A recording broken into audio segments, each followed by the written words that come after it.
Have you ever watched Christmas movies and thought about the physics involved? Well, I haven't either, but we're going to break down three Christmas classics. In the movie Elf, Buddy and his brother Michael get involved in a snowball fight in the middle of Central Park. They have to act quickly to get out of this snowy situation in order for Buddy to earn his brother's respect. Newton's third law explains what is happening here.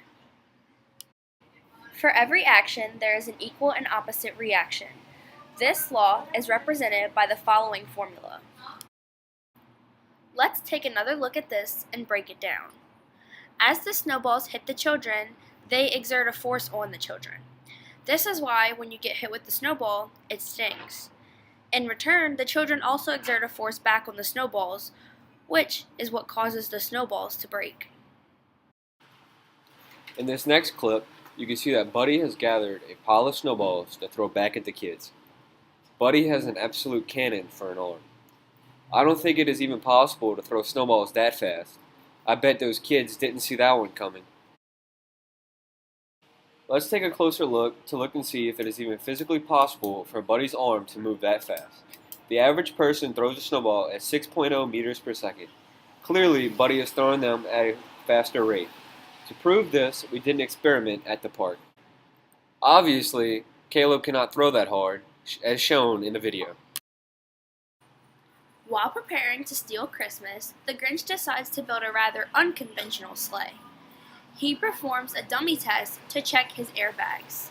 I guess he couldn't find a mannequin in the garbage because he uses himself to test the seat. When the Grinch hits the wall, his airbags do not immediately go off, and he appears to be crushed. I don't think the NHTSA would approve of those lousy airbags. Airbags are extremely important in vehicles. They spread the force of impact out over a longer span of time so that passengers don't feel the full impact at once. As you can see, the Grinch is seriously injured. This is an example of Newton's third law.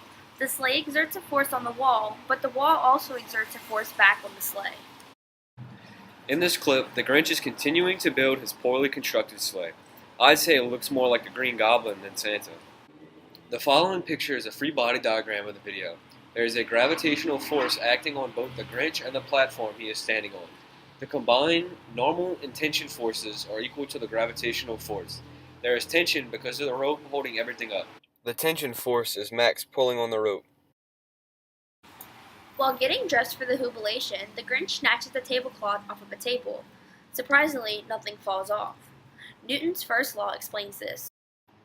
An object at rest stays at rest, and an object moving at a constant velocity maintains that velocity unless acted on by an unbalanced force. Because the Grinch pulls the tablecloth so fast, there is no force being directly applied to the objects on the table, so they stay at rest. In this clip, Rudolph and Yukon Cornelius are running away from the abominable snowman.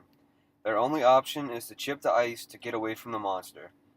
The piece of ice floats because it is buoyant. A buoyant force can act upon an object floating in liquid or gas.